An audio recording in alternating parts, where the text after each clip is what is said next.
싱킹 브리지 타임즈 2025년 1월 5일자를 진행하도록 하겠습니다. 1월 5일자 편집 내용 제목들입니다.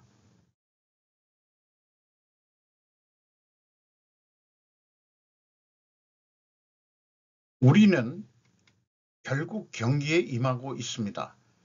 키이우의 러시아 가스 타격이 유럽을 분열시킬 위협이 되는 이유, 매트 올리버가 텔레그라피에서 1월 3일 금요일 오후 6시 30분에 보도한 내용입니다.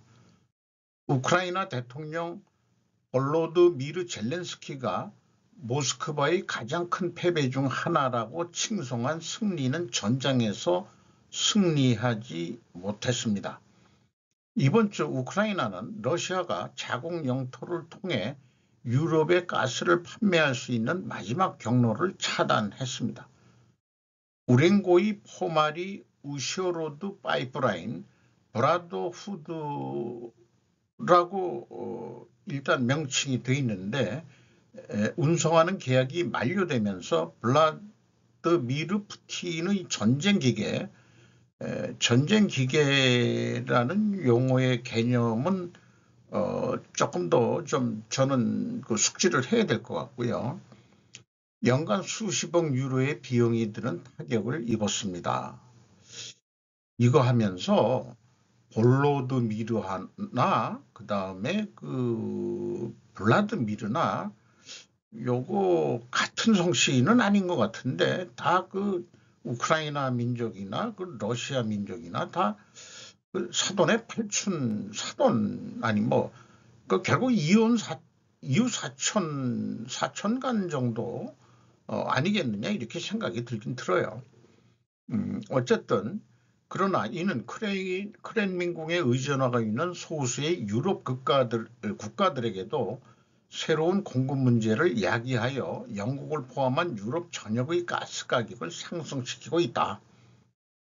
파이프라인 폐쇄로 가장 큰 영향을 받는 국가는 오스트리아, 슬로바키아, 몰도바이며 분리된 몰도바 지역인 트란스니스트리아입니다. 여기가 이제 몰도바죠. 여기 몰도바고 몰도바와 그다음에 요게 요 사이에 트란스니스트리아라는 게 또 있죠. 이쪽인가요? 요쪽인 것 같은데. 요 트란스니스트리아는 친러적인 지역이라고 돼 있고, 현재 국가로는 인정을 못 받고 있지만은, 몰도바에서 분리 운영을 하고 있는 자치 국가 같은 성격을 가지고 있다고 합니다. 이번에 폐쇄된 브라더후드 파이프라인이 요거를 지칭을 하네요. 요거를 폐쇄했다는 얘기입니다. 우크라이나가. 그런데 전쟁을 하면서도 러시아의 파이프라인을 차단하지 못하는 이유는 전쟁을 하면서도 적과 근데 러시아에서 오는 가스 파이프라인을 우크라이나가 전체가 이것을 끊지 못하는 이유는 자기네들도 여기 통과세를 아직 받는 게 있고 이번에 폐쇄한 것은 계약이 만료돼서 폐쇄한 거다. 참 전쟁을 하면서도 석유 관계에 의한 이권 이런 것은 서로 모른 척한 건 아니지만은 그냥 그건 또 참고 간다 이게요. 그리고 우크라이나가 서방에서 지원을 받는 이웃 나라에서 가스가 가게 만들어야 되는 거는 사실이다 이게요. 단지 이번에 젤렌스키가 이 브라더후드 파이프라인을 폐쇄한 것은 계약 만료이기 때문이다. 그러니까 계약 사회에서의 원칙은 지켰다. 또 이렇게 되지만 실질적으로 이제 조금이라도 줄어들면은 다 불이익을 당하니까 전쟁이 일어나기 전인 2021년도에 또 유럽은 파이프라인을 통해 러시아로부터 약 1,400억 입방미터의 가스를 수입하고 있었다. 이는 2024년에 약 300억 입방미터로 감소한 것으로 추정된다. 그럼 한 1,100억 입방미터가 줄어들었다는 얘기네요. 그 수치는 이제 약 150억 입방미터로 떨어질 것으로 예상된다. 이러한 상황으로 인해 유럽은 각국이 미국과 카타르와 같은 공급업체로부터 대량으로 구매해야 하는 고가의 액화 천연가스 공급에 더욱 의존하게 되었다. 카타르나 미국에서 오는 것은 배로 오기 때문에 운송비 때문에 비쌀 수밖에 없겠죠. 그래서 헝가리 총리 빅토르 오르반은 푸틴과 가까워져 헝가리의 러시아 석유 및 가스 의존도를 확대했으며 이달 말 미국 대통령으로 복귀할 도널드 트럼프와도 긴밀한 관계를 맺고 있죠. 그런 뉴스도 있고 대통령이 되기 전에 선거 전에 그 오르반 그 헝가리 총리가 트럼프 빌딩에 찾아가서 만나는 그런 뉴스들도 나왔었습니다.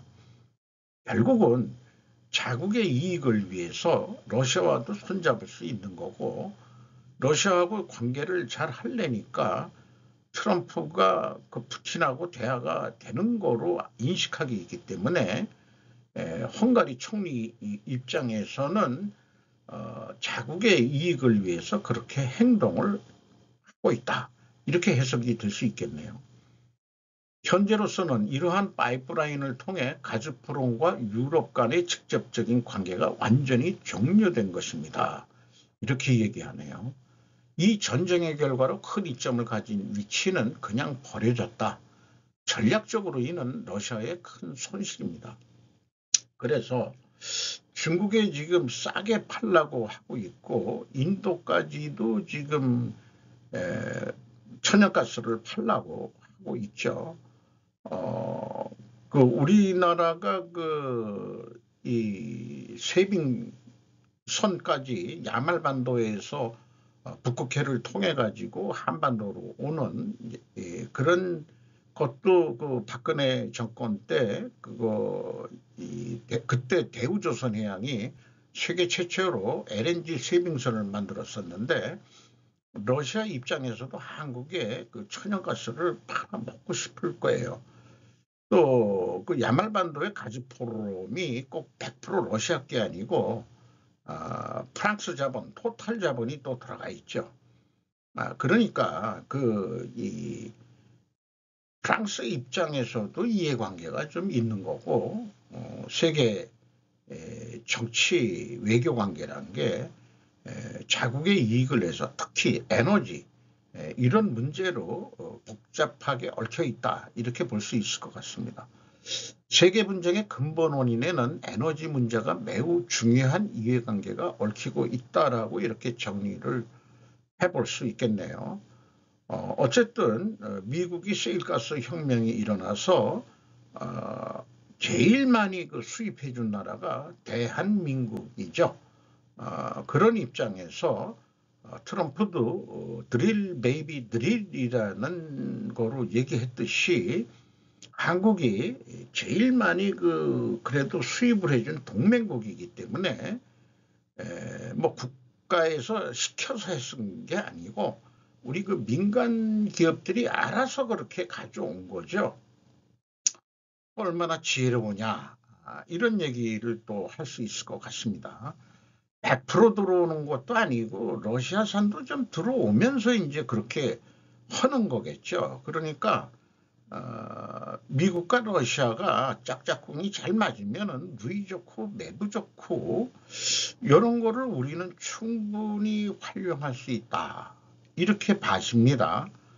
그것은 비단 한국뿐만이 아니고 일본도 마찬가지일 것 같은데 일본 내의 어떤 뉴스들을 보면은 일본이 너무 중동 쪽에 의존하지 않았었느냐 이런 비판이 또 있는 거로 기억하고 있습니다. 그런 뉴스들이 많이 나왔던 거로.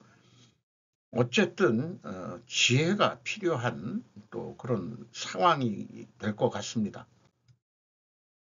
중국 상업용 항공 분야에서 치명적인 한 해를 보낸 후 안전평가 적고 로이터 기자 이름을 인용을 못했네요.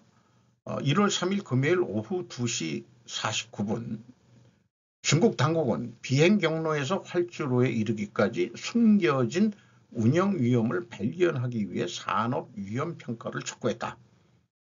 작년에 전 세계 상업용 비행사고로 318명이 사망했다. 마지막으로 사망자 수가 300명을 넘은 것은 2018년이었다. 작년에 318명 중에 179명이 한국 무안공항에서 터진 그 참사죠. 금요일 중국 민간항공국 CAAC는 중국 항공사의 잠재적인 안전 위협에 대해 경고하고 비행 경로를 조정하고 있다. 한국 무안공항 참사 그 전에는 당시 우크라이나 드론이 여러 도시를 공격하던 남부 러시아에서 출발해 카자흐스탄 악타우시 근처에서 아제르바이잔 항공기 편이 추락하는 사고가 발생했다. 대부분의 서방 항공사와 아시아의 많은 항공사가 러시아 우크라이나 전쟁으로 인해 2022년 이후 러시아 영공을 완전히 피하고 있다. 또한 중국의 CAAC는 공항의 조류 충돌에 대한 예방 조치를 취하고 활주로의 안전 위험에 대한 종합적인 검토를 실시하도록 지시했다. 슈는 공항이 공항시설 안팎에서 새를 쫓아내기 위한 운영을 강화할 것, 이렇게 지시했다는 것이고, 그는 또한 공항이 활주로의 안전을 강화하기 위해 숨겨진 위험에 대한 조사를 실시하도록 의무화했다. 이게 한국 무안공항 사고에 의해서 깜짝 놀라서 지금 대응하는 것 같습니다. 중국 본토에서 28년 만에 발생한 가장 치명적인 항공 참사로 중국 동방항공 비행기가 광시성 산악지대에 추락해 탑승자 132명이 사망한 후 CAAC는 2022년에도 대대적인 항공안전 드라이브를 시작했었다. 사고가 발생한 지 거의 3년이 지났지만 원인을 설명하는 최종 보고서를 아직 발표하지 않고 있답니다. 우리나라 무안항공 비행기 참사가 그 근본 원인이 어떻게 나올지 매우 궁금하네요. CAAC는 보고서 상태에 대한 논평 요청에 응답하지 지금 않고 있다. 이런 얘기네요. 이 뉴스 조선일보 제목은 한남동 교통마비 뭐 이런 거로 했는데 제목을 인용할 생각이 없어지더라고요. 김보경, 조은서, 양인성 세 기자가 1월 5일 17시 07분에 보도를 할 내용입니다. 이것은 탄핵 반대 그 지지하는 써 있는 거 보면은 대통령 관저 인근에서 사랑제일교회 주최로 열린 전국 주일 연합 예배에서 참가자들이 태극기를 흔들고 있다. 뉴스 1. 그러면은 여기를 한남동에 옛날에 그 다녀보기도 했는데 이 오른쪽으로 가면은 약수역이고 그 다음에 이렇게 직진으로 가면 이태원으로 가는 거죠. 그리고 이제 또 이쪽 왼쪽에 있는 길은 그 좌회전하면 또 이태원으로 가는 거고 이태원 쪽에서는 우회전하면은 이제 한남대교 쪽으로 내려가는 거로 지금 그렇게 제가 기억하는데 요 사이에 인원들이 몰려 있는 것은 그 빈 공간인 거로 이해가 됩니다. 그러니까 이렇게 있는 건데 이거 그래도 조심 운전하니까 교통마비다. 완전히 서 있는 것 같지는 않고 움직이고 있죠. 요건 나름대로 질서는 있는데 개인적으로는 제가 이제 윤 대통령을 윤칸이라고 이제 저는 칸으로 부르기로 했습니다. 대통령에 대해서 일본이 그 프레지던트를 대통령으로 번역을 했는데 계속 쓰고 있는데 우리 옛날 말 칸으로 좀 부르는 게 그 우두머리 그러면은 이제 조폭 우두머리 생각이 나니까 원래는 그게 나쁜 말이 아닌데 그 사대주의 한자 이런 거를 애용을 하면서 순우리말은 좀 저급한 개념이 돼버렸고 욕하는 개념으로 돼버렸고 그래서 우리 그 잃어버렸던 우리의 그 우두머리 그 명칭 징기스칸의 칸을 좀 부드럽게 얘기하면 한이죠. 그래서 대한민국 아닙니까? 대한민국이죠. 우리나라가 대한민국. 징기스칸 민국이 아니고 대한민국이죠. 근데 융칸 부분은 불교로 알고 있는데 기독교가 왜 나서는 건지 요거 한번 좀 이게 아주 그 좋은 시선으로 보기도 좀 어렵습니다. 이게 탄핵 반대하는 게. 그리고 민노총 애들이 그 도로를 점거해 가지고 밤에 무슨 뭐 추우니까 이렇게 고생들 하면서 탄핵 찬성 뭐 그다음에 대통령 체포 이런 거 가지고 농성을 하는 건데 나는 그 민주노총이 노동 분야만 좀 하는 그런 나라가 됐으면 좋겠어요. 정치까지 끼어들지 말고.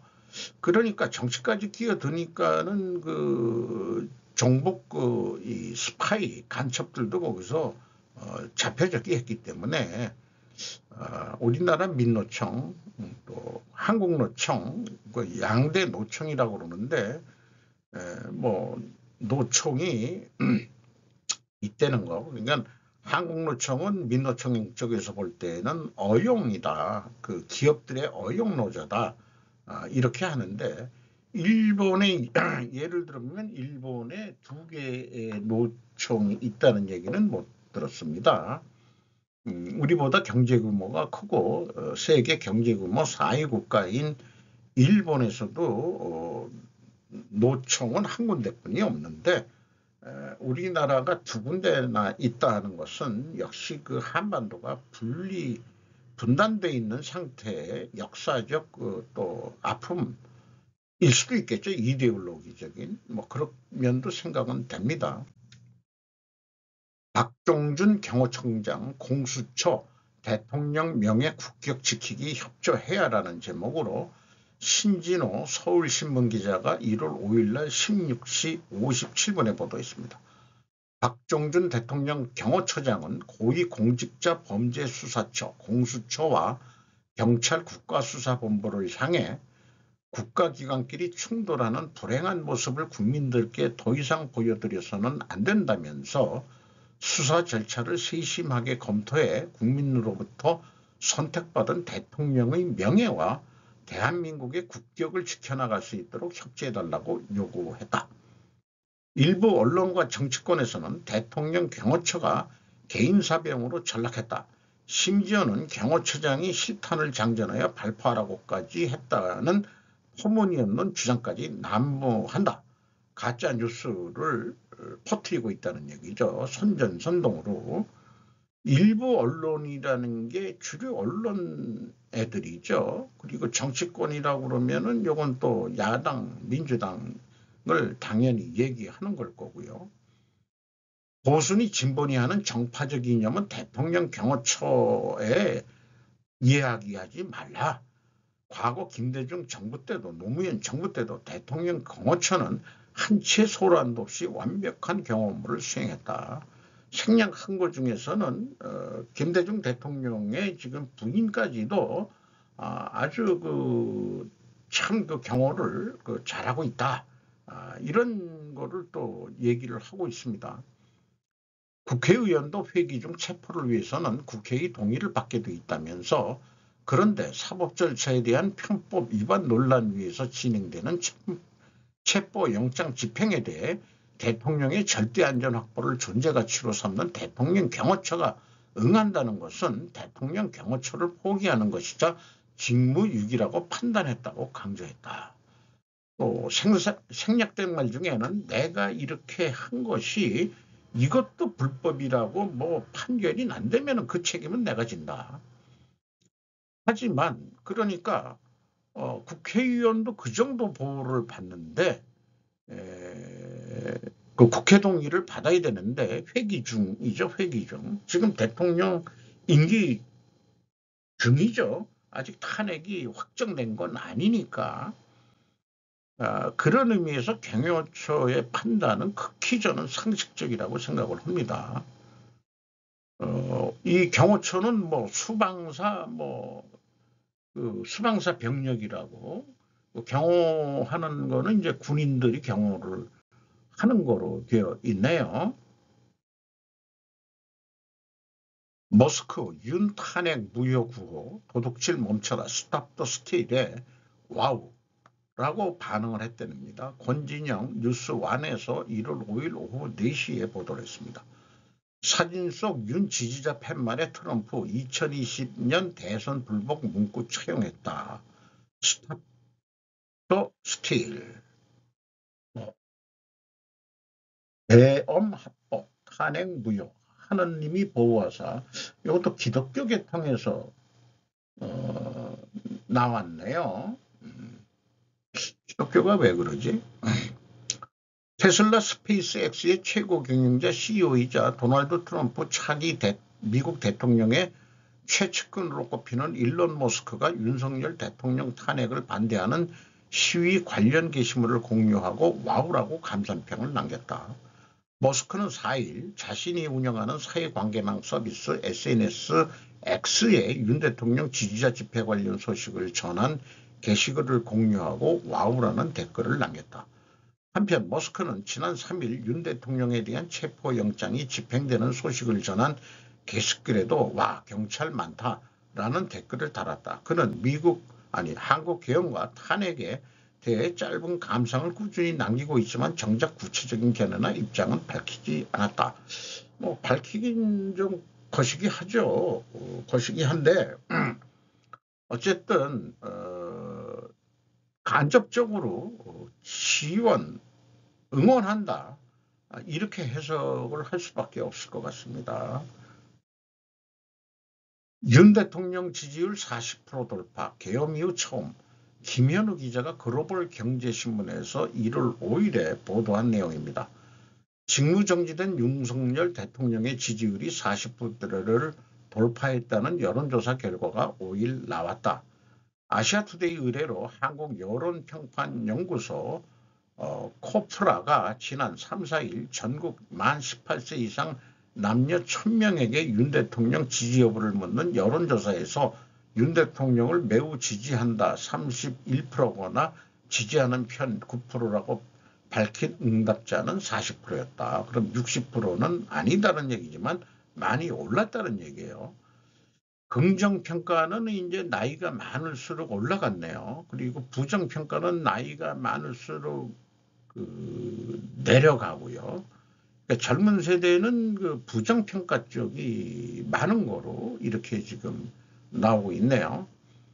제 생각을 그래서 좀 정리를 해보면은 브라우저를 제가 그 컴퓨터에 2개를 쓰고 있는데 MSN의 그 마이크로소프트의 그 브라우저를 하나 쓰고 있고 그 다음에 이제 네이버의 웨일 브라우저를 쓰고 있습니다.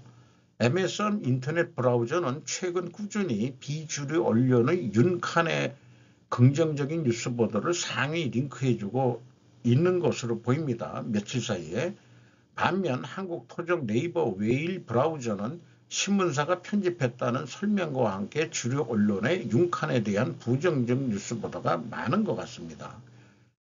유튜브 알고리즘도 꾸준히 긍정적 유튜브 방송이 링크되고 있는데 물론 제가 그런 뉴스를 찾아서 지금 뭐 AI 그 알고리즘 이거에 대해서도 지금 제가 학습 중입니다만은 개인 맞춤 알고리즘일 수도 있겠지만은 지금 윤 대통령의 긍정 평가를 하는 그런 유튜브 방송들이 지금 많이 올라오고 있습니다. 그 중에 하나가 윤석열 탄핵이 걱정되십니까? 요 이미지 로고만 가져왔는데 천조국 발행이라고 미국 여자인데 영어로 얘기하는데 밑에 이제 한글로 쫙 번역을 해서 하는데 아주 욕까지 섞여가면서 하고 있습니다. 번역은 그렇죠. 미국 말로는 욕이 아닌지 모르겠습니다만 한행 여론이 드디어 대부분 우파로 넘어왔습니다. 이 말인즉슨 정말 큰 변수가 없다면 윤석열 대통령이 시작한 대한민국 대청소가 성공적으로 완수할 가능성이 크다는 겁니다.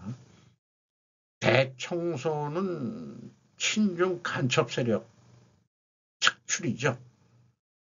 부정선거 그것도 색출하는 거고 빨갱이 민주당 극좌 등 나라 발전을 방해하던 자들이 전부 쓸려 나가게 될 것입니다. 예언가처럼 얘기를 하네요. 그동안 이놈들 때문에 윤 대통령이 제대로 하지 못했던 일들 이제는 다시 시작될 겁니다. 한국은 다시 정상적인 궤도로 돌아오게 될 겁니다. 민주당 말도 안 되는 악법들을 통과시키고 국민들이 지켜보고 있는데도 법을 어긴 건 기본에다가 생략을 하고요. 천하의 X놈들 아닙니까? 오늘부터는 우리가 새로운 운동을 시작해야 합니다. 이 민주당 개 X끼들은 정상적인 애국 우파들을 극우로 프레임을 씌우죠. 오늘부터 저희도 저 좌파놈들 극좌로 프레임을 씌우도록 합시다. 이데올로기 요런 거는 좀 지금 너무 그렇게 극단으로 가면 안 되는데 한국에 살면서 방송하는 건지 깡 말랐는데 아주 날카롭게 생긴 여자예요. 어저껜가 그 얼굴 사진은 소개를 했고 아니 사실 프레임도 아니죠. 이건 팩트입니다. 쟤네들은 실제로 완전 미친 극좌 집단입니다. 극좌 청소하자. 그러면 종교하고도 관계가 있나 어쩌나 모르겠는데 어쨌든 요거는 소개는 합니다만은 극우 극좌 청소하자면 자기도 극우라는 얘기 같은데 제 나이쯤 되면은 너무 극단화되면은 뭔가 일어나긴 일어나죠. 익스트림이라고 그러는데 극단 나이 먹으면 그러기를 싫죠. 왜냐면은 민주주의라는 게 반대 의견은 있긴 있으니까 뭐 그런 또 그 중립이 나쁘다는 거는 아니지만은 그래도 남들이 보면은 제가 좀 오른쪽으로 쏠렸다. 이렇게 얘기하는데 아까 그 머스크 얘기인가요? 어디서 들은 얘기? 나는 가만히 있었는데 니들이 너무 왼쪽으로 가니까는 내가 우측에 있는 거로 보이지 이 사람들아. 이렇게 얘기한 적도 있긴 있습니다. 에포크 타임즈에서 운영하는 NTD 코리아에서 방금 전에 제가 정리를 한 겁니다. 연방정부 개입 후 학교 망가져 교육의 본질 회복해야 우리나라 교육에 대해서도 뭐 관심이 없지 않기 때문에 있기 때문에 좀 정리를 했어요. 레베카라는 분인데 지금 뭐 하는 건지 뭐 저는 잘 모르겠습니다만은 어쨌든 정리한 내용을 읽어보도록 하겠습니다. 당시 말씀하셨던 미국 교육의 변화가 필요한 부분들이 지금 현실화되고 있는 것 같습니다. 가장 큰 이슈 중 하나가 트럼프의 교육부 폐지 여부인데요. 미국 건국 당시 건국자들은 연방정부가 교육에 관여하는 것을 원치 않는다는 점을 분명히 했습니다. 첫째, 헌법에 명시되어 있지 않습니다. 둘째, 당시에는 교육에 연방자금을 지원하지 않았습니다. 실제로 신도시를 건립할 때 토지만 제공했을 뿐입니다. 그 이후에는 지역사회가 학교를 건립하고 교사를 채용하고 교육과정을 정하고 학교를 운영했습니다. 연방교육부는 지미 카터 대통령 시기 전까지는 존재하지 않았습니다. 사람들이 잘 모를 수 있지만 이른바 교원노조는 공산주의자들이었습니다. 이 교원노조들이 권력을 행사해서 연방교육부로 설립하는 데 성공했습니다. 교육부가 설립된 이후 우리의 학업 숙련과 교육 시스템 절반을 살펴보면 계속해서 무너져 내렸습니다. 건국의 아버지들은 자유로운 공화국을 유지하려면 도덕성을 갖춘 교육받은 시민이 필요하다고 했습니다. 이 공산주의자들이 하고자 하는 것은 우리의 도덕성과 교육을 파괴하는 것입니다. 무너져가고 있는 실제로 부패한 모든 기관과 제도의 중심에는 사람들에게 해를 끼치는 노조가 있습니다. 그 증거로 많은 우수한 차터스쿨, 공립형 자율학교가 있는데 이런 학교들은 노조가 없습니다. 정교조는 기본적으로 세노라고 할 수 있습니다. 말씀드렸듯이 선정과 선동에 능숙한 공산주의자들이 운영하고 있죠. 교사들은 교육 시스템을 통해 지속적으로 선전에 노출됩니다. 하지만 일반인들보다 더 많은 교사들이 자신의 자녀들은 이율배반적으로 사립학교에 보내고 있습니다. 이게 말이 되느냐 이게요. 마피아 카르텔 수법으로 교사들은 괴롭히고 통제합니다. 교사들을. 생각해 보세요. 어떤 직장이든 고용주에게 괴롭힘을 당하는 건 정말 힘든 일일 겁니다. 사례 설명을 했는데 두 교사가 노조를 조사하다가 그러다 노조가 매우 부패했으며 허가되지 않은 정치 자금을 사용하고 있다는 것을 발견했다. NEA 국가교육위원회로부터 소송을 당했는데 다행히 한 비영리 단체가 나서서 변호해줘서 무죄 판결을 받았지만은 무죄 나오기까지 공포에 시달렸다. 이것이 바로 공포 문화를 만드는 전형적인 선정 방식인 거죠. 순응하는 사람들은 이용하고 순응하지 않은 사람들은 처벌받는 겁니다. 질문, 학교 선택제로 인해 좋은 학교와 나쁜 학교의 격차가 심해질 거라는 의견도 있습니다. 답변, 그건 모두 노조가 뻗들인 선전일 뿐이라고 말하고 싶네요. NEA가 설립되기 전인 1870년 이전의 미국 학교들을 보면 미국 국민의 90% 이상이 읽고 쓸 수 있었고 필기체도 구사했으며 지금 필기체들을 안 쓴다는 얘기네요. 독해력도 갖추고 있었습니다. 우리가 역사를 이해해야 하는 이유가 바로 이것입니다. 선진국인 이 나라에 4,500만에서 6,500만 명의 기능적 문명이 있다는 건 믿기 힘든 일입니다. 읽을 수는 있어도 이해를 못하는 애들이 많다 이런 얘기예요. 질문, 트럼프 칸에게 직접 건의한다면 제가 대통령을 다 칸으로 지금 고쳐 쓰고 있다는 건 말씀드렸고요. 정부 노조와 프렌드, 페런트, 친구와 페어런트, 부모인가요? 후드, 미국 시민자유연맹, ACLU 같은 모든 특수 이익단체들은 제거하지 않으면 미국의 학교 문제를 절대 개선할 수 없다는 것입니다. 전교조는 수십 년간 가난한 아이들을 이용해 우리들을 조정해 왔다는 사실입니다. 교육을 학부모와 지역사회에 돌려줘야 합니다. 우리는 다시 부모들에게 권한을 돌려줘야 합니다. 커뮤니티 스쿨이 아닌 지역사회 말입니다. 제가 그 커뮤니티라는 말을 아주 긍정적으로 쭉 생각을 해왔던 것은 공동체라고 번역을 할 때는 긍정적으로 생각을 해왔어요. 그래서 카톨릭에서 이제 공동체라는 말을 많이 썼고, 그 다음에 이제 그 도시 마을이라고 그 도시 공동체 이런 운동들이 그 시작을 했었죠. 그거 이념 없이 그 지역 사회에 어떤 우리 그 옛날 그 지방의 어떤 그 공동체 문화 이런 거로 연결을 해서 긍정적으로 생각했는데, 제가 50대 아마 중반까지는 그렇게 생각했는데 어느 날 갑자기 부정적 단어가 되어버렸어요. 저한테는. 그 커뮤니티를 저는 공동체로 번역을 안 하고 이제는 공산으로 그 번역을 해서 그 글을 풀어 나가는 것이 맞다. 이렇게 생각을 합니다.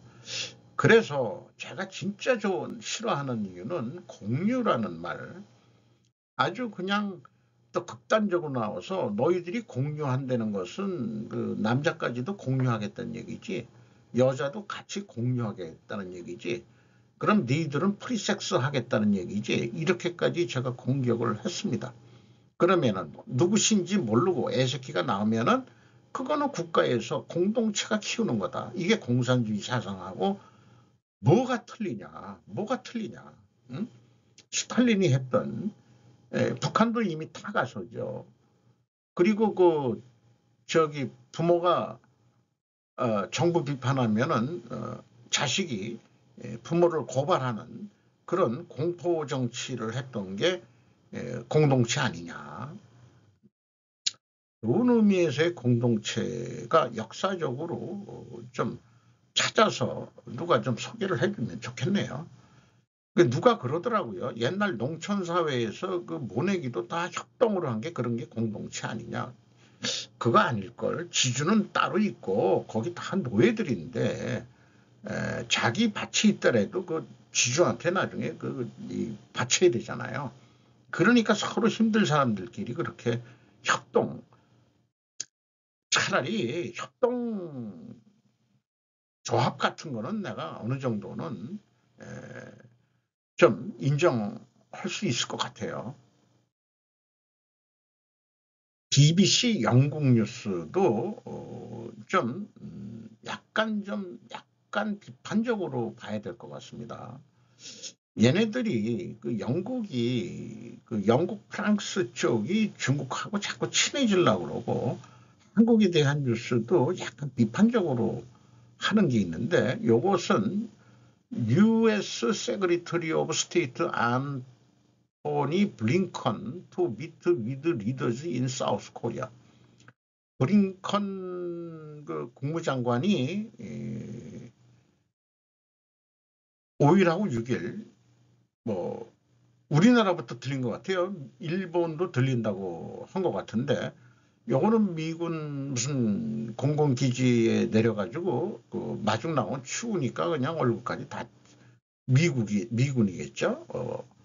팔을 툭툭 건드리면서 환영 나온 인원도 몇 명 안 되더라고요. 그 동영상을 봤는데 요 위에 쪽 그 BBC가 이 촬영한 그 동영상은 한쪽에는 윤 씨를 지지하는 시위대와 반대하는 시위대가 모였습니다.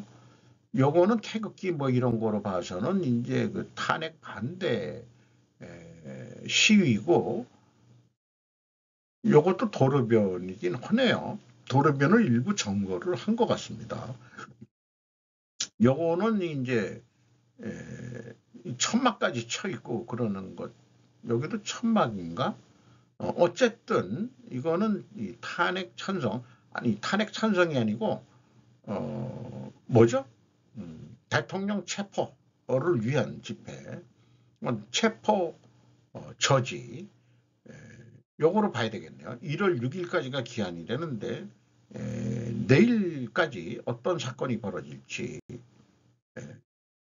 이게 부부간에도 정치적인 견해가 틀려가지고 집안 싸움이 나는 경우도 있어요. 그렇습니다. 그 최근에 다빈치 코 요거 유튜브에서 그냥 제가 캡처한 건데 뭐 생각해 볼 게 있어가지고 막달라 마리아가 그 좀 다시 조명이 좀 돼야 되는 그런 거 아니겠느냐. 이런 생각을 해보게 됩니다. 이상 마치도록 하겠습니다.